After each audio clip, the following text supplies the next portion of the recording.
बिहार चुनाव के नतीजों और रुझानों में सिर्फ एनडीए और महागठबंधन के नाम की चर्चा है, लेकिन इन चुनावों में एक नाम ऐसा भी है जिसे ना चाहते हुए भी एनडीए की मदद और महागठबंधन का बहुत नुकसान किया। ये नाम है असदुद्दीन ओवैसी का। बिहार के सीमांचल में मुस्लिम वोटर ने इस बार महागठबंधन पर भरोसा करने की बजाय ओवैसी की पार्टी पर भरोसा किया और ये महागठबंधन को बहुत भारी पड़ा। जिस सीमांचल पर सबसे ज्यादा भरोसा किया वहां ओवैसी ने खेल कर दिया। बिहार की सत्ता में वापसी का सपना देख रहे तेजस्वी यादव को भरोसा नहीं हो रहा कि महागठबंधन का सबसे मजबूत किला सीमांचल इस तरह ढह जाएगा। जिस सीमांचल के वोटर पर आरजेडी और कांग्रेस को वर्षों से विश्वास था, वहां हैदराबाद के असदुद्दीन ओवैसी की पार्टी ने सारा गणित खराब कर दिया। इन इलाकों में मुसलमानों ने महागठबंधन से भगाना चाहते। सबसे पहले आप ये समझिए कि सीमांचल के मुस्लिम वोटर ने किस तरह महागठबंधन के सत्ता वाले सपने पर पानी फेर दिया। ओवैसी की पार्टी ने सीमांचल में मुस्लिम वोटर की बड़ी तादाद को देखते हुए 24 में से 14 सीटों पर अपने उम्मीदवार उतारे। इसमें 10 से ज्यादा सीटों पर ओवैसी की पार्टी पर मुस्लिम वोटर ने भरोसा किया।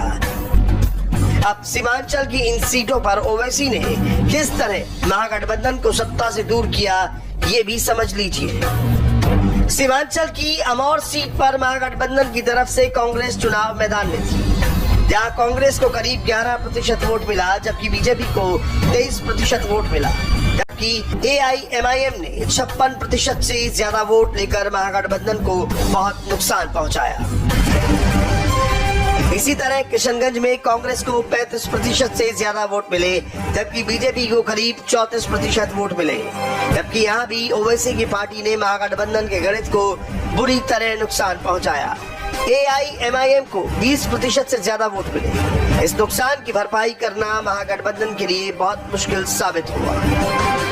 सीमांचल की बहादुरगंज सीट पर कांग्रेस को करीब 11% वोट मिला, जबकि एआईएमआईएम ने 44% से ज्यादा वोट लेकर महागठबंधन को भारी नुकसान पहुंचा दिया। एनडीए की तरफ से विकासशील इंसान पार्टी उम्मीदवार को करीब 37% वोट मिले। बिहार के सीमांचल को लेकर ये कहा जाता रहा है कि ये कांग्रेस और आरजेडी का मजबूत किला रहा है, लेकिन हैदराबाद से आए ओवैसी ने अपने दम पर इस किले में सेंध लगा दी। सीमांचल के मुस्लिम वोटर ने महागठबंधन की बजाय ओवैसी की पार्टी पर भरोसा किया। सीमांचल की 24 में से 14 सीटों पर ओवैसी ने अपने उम्मीदवार खड़े किए। इनमें से अधिकांश उम्मीदवारों ने महागठबंधन के वोट काटे और इस वजह से एनडीए की लड़ाई और आसान हो गई। महागठबंधन की सत्ता वाले अरमानों पर पानी फेरने वाली ओवैसी की पार्टी पर मुस्लिम वोटर ने ज्यादा भरोसा किया। बिहार चुनाव में ओवैसी ने सीमांचल के इलाके में सीएए और एनआरसी को चुनावी मुद्दा बनाया, जिस पर मुस्लिम वोटर महागठबंधन से छिटक कर ओवैसी के पास पहुंच गया। हालांकि असदुद्दीन ओवैसी के पास बिहार चुनाव में खोने के लिए कुछ नहीं था, लेकिन जीत की उम्मीद पाले महागठबंधन ने सीमांचल में बहुत कुछ खो दिया। सीमांचल के आंकड़े बता रहे हैं, कोचाधमान सीट पर मुस्लिम वोटर ने आरजेडी के बजाय ओवैसी पर भरोसा जताया है। यहाँ आरजेडी को सिर्फ 7% के आसपास वोट मिला है, जबकि एआईएमआईएम को 56% से ज्यादा वोट मिला है, जबकि जेडीयू करीब 29% वोट हासिल करने में कामयाब रही है।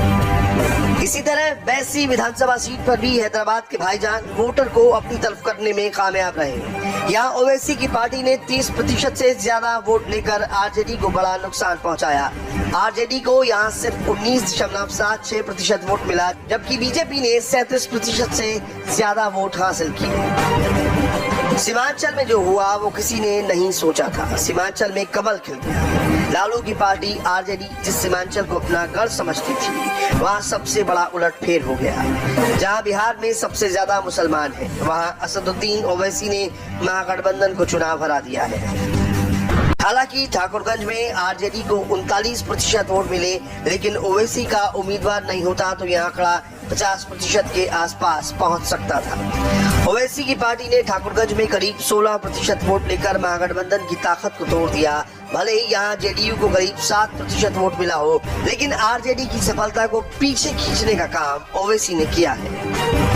नरपतगंज की सीट पर ओवैसी की पार्टी को सिर्फ 5.3% वोट मिलता हुआ दिखाई दे रहा है, लेकिन ये मामूली सा दिखने वाला 5% महागठबंधन पर बहुत भारी पड़ा है। आरजेडी को इस सीट पर लगभग 35% वोट मिला है, जबकि बीजेपी करीब 47% वोट लेने में कामयाब रही। हैरानी की बात यह है कि सीमांचल में जहां 4 जिलों में मुसलमानों की आबादी 40 से 70% तक है, वहां एनडीए की जीत दिखाई दे रही है। इस जीत में ओवैसी का ना चाहते हुए भी बड़ा हाथ है। मुसलमानों के वोट बंटने की वजह से बीजेपी आगे निकल गई। ऐसी कई सीटें हैं जहां एआईएमआईएम को 30% से ज्यादा वोट मिले हैं।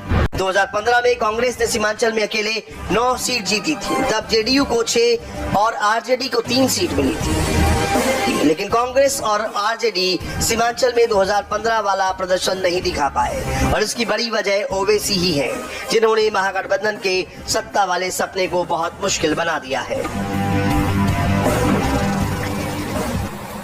बहरहाल अब ओवैसी की पार्टी ने जो नुकसान किया महागठबंधन का, उसका नतीजा आपको दिखाई दे रहा है कि एग्जिट पोल्स और तमाम विश्लेषक जिस महागठबंधन के अपने दम पर क्लियर मेजोरिटी पाने की बात कर रहे थे, वो 115 पर है फिलहाल, 120 पर एनडीए। फासला 5 सीटों का ही केवल है, और पिछले कुछ मिनटों में एनडीए की टैली जो है वो धीरे धीरे कम हुई है।